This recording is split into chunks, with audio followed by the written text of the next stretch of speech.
Hello, my name's Helen Anderson. I work as a project curator in the Africa section of the British Museum. In the absence of being able to be there in person and give you a presentation, it's really nice to be able to talk to you online about some of the work that I've been doing in the past at the museum. First and foremost, though, I'd just like to say I hope everybody, you and your family and loved ones, are all keeping safe and well in these challenging and difficult times. So I want to talk to you about a project I worked on from 2014 to 2018 on the African Rock Art Image Project. The museum had acquired 24,000 digital images of rock art from across the African continent.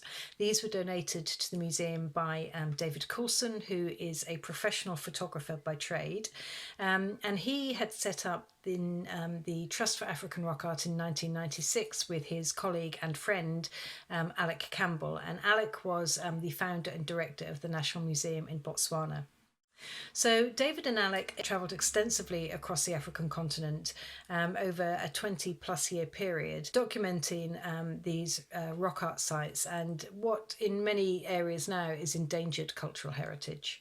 So the aim of the project was really to catalogue and register these into our collections, and this was the first time that the museum had undertaken a wholly digital project. So these were solely digital images, and so we had to think quite carefully about digital preservation and conservation and storage for the future, but also how we would display these objects to our audiences when they are digital images.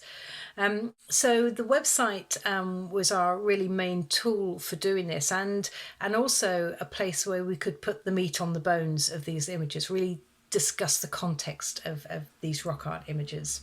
Some of the first articles that we have on the website are discussing, for example, origins of rock art. Art emerges in Africa around 77,000 years ago, and some of the first scientifically dated rock art is 30,000 years old. But also how chronologies are developed in rock art research.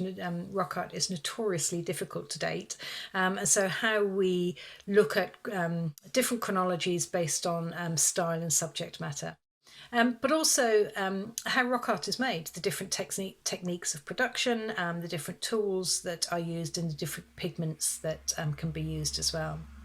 And then we really look at rock art regionally, so looking at the different countries, the geography and topography in those countries, because that can affect where rock art is found, the chronologies, how far rock art dates back in those countries, the different styles and subject matter, and the history of rock art research in those countries, because often that is dependent upon the different colonising histories and what kind of archaeologists have been working in those countries. But as the project developed, what was really interesting, very nice for us working on the project, was that often particular images or sites or subject matter would really spark our interest, and we got to write different themed articles about the rock art. So you have some really quite interesting and varied articles,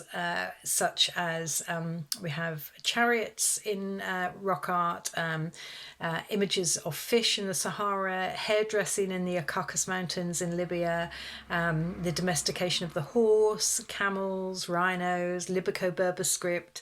But additionally to that, one of the aims of the project was to explore some of the digital technologies that were available. So we have a really nice virtual reality scene of Game Pass, which is a very famous rock art site in the Drakensberg Mountains in South Africa.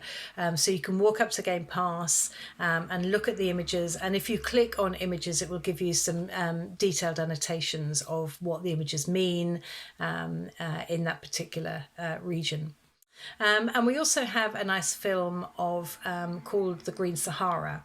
And we did that because we were noticing in rock art images of the Sahara that we were getting some really quite big mammals such as crocodiles and hippos that would have been water dependent, and so we collaborated with King's College in London and some research they had been doing, and created this film to show how the Sahara was a much wetter, much more fertile environment in the past that could have sustained those animals that we see in the rock art.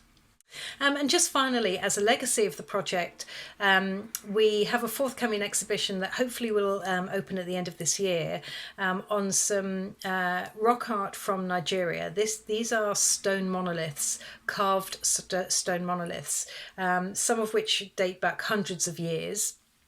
We have one in our collection, but what we want to do is really talk about the problem of this endangered cultural heritage. So it's really susceptible to illicit looting and trafficking on the antiquities market, but also in danger very locally from agricultural practices such as slash and burn, making way for yam and cassava plantations, where these monoliths get fire damaged, and it's a real problem. So please do look at the website. If you have any questions, I'd be more than happy to answer anything. And I hope you enjoy it. Thank you very much.